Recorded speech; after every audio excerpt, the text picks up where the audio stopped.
Just thought I'd make another video about why we can't take the Gospels as literal history. In Mark chapter 11, we see the account about the triumphal entry, and this is recorded in all four of the Gospels. In Mark 11, I'll read, it says, "If anyone says to you, 'Why are you doing this?' say, 'The Lord has need of it, and will send it back here immediately.'" So Jesus had sent his disciples to find a colt and to bring it to him. And in verse 7 it says, "And they brought the colt to Jesus and threw their cloaks on it, and he sat on it." And he rode through, and this is when the triumphal entry into Jerusalem occurred. So notice he just rode on a donkey, on one animal. However, if we go to the parallel account in Matthew, chapter 21, something interesting is written here. Now, Luke and John say that he rode on one animal as well. But something interesting happens in Matthew. We'll read from verse 4, just the top of the page. This is in Matthew 21. It says there, "The Lord needs them." I'll just actually go back. He says, "Go into the village in front of you, and immediately you will find a donkey tied and a colt with her." So this was a donkey and her offspring. So the instruction was to untie them and bring them to me. So here in Matthew we see two animals are mentioned. This is confirmed by the Greek and the pronouns that are used, if you want to delve into that, but the translators have translated what's there. So you shall say, "The Lord needs them, and he will send them at once." This took place to fulfill what was spoken by the prophet. So Matthew goes to great pains to quote the Old Testament to show where it was fulfilled. So he refers to a scripture in Zechariah 9 verse 9. So he says, this was fulfilled, what was spoken of by the prophet, saying, "Say to the daughter of Zion, behold, your king is coming to you, humble and mounted on a donkey, on a colt, the foal of a beast of burden." So here, at first glance, it looks like there's two animals mentioned, but some Hebrew scholars, or many Hebrew scholars, say that this is a parallelism. It's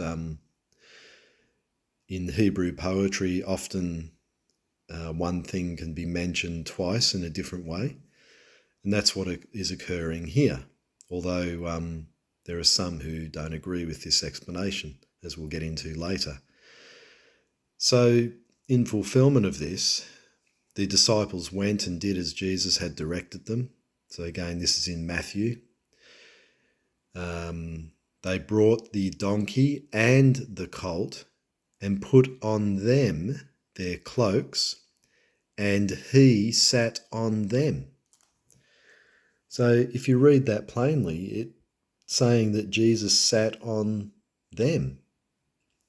So how did someone with one backside sit on two animals? It's quite interesting. Whereas the other gospel accounts just say that Jesus sat on one animal. On some Christian apologist websites, they go to great lengths to explain this contradiction and say that Jesus sat on the colt and the rest of his belongings were placed on the other donkey. So in that way, he's said to have sat on both of them.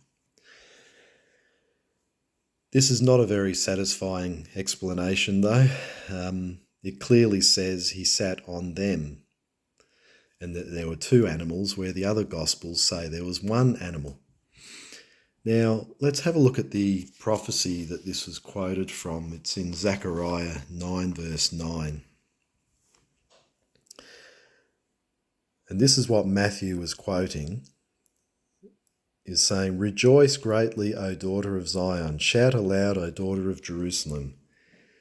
Behold, your king is coming to you. Righteous and having salvation is he, humble and mounted on a donkey, on a colt, the foal of a donkey." So this is the prophecy, so-called prophecy, that Matthew is referencing here. We see that it appears like there's two animals mentioned, but when you read it, you can see that it's a poetic parallelism. It says, "is humble, mounted on a donkey, on a colt, the foal of a donkey." So it's on a young offspring of a donkey, according to this. So is there any precedent in the Bible for kings riding on donkeys? Well, there is. If we go to 1 Kings,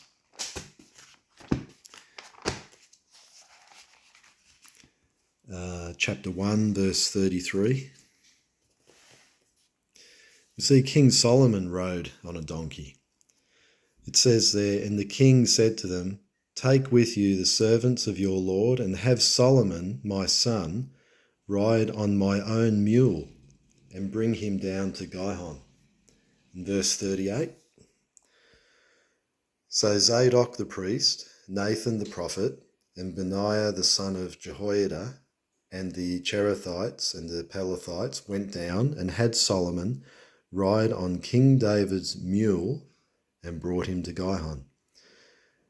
So it was a custom for kings of ancient Israel to ride in on a donkey to proclaim them as king. And obviously Solomon here rode on one donkey. So to suggest that Jesus rode on two donkeys is ludicrous.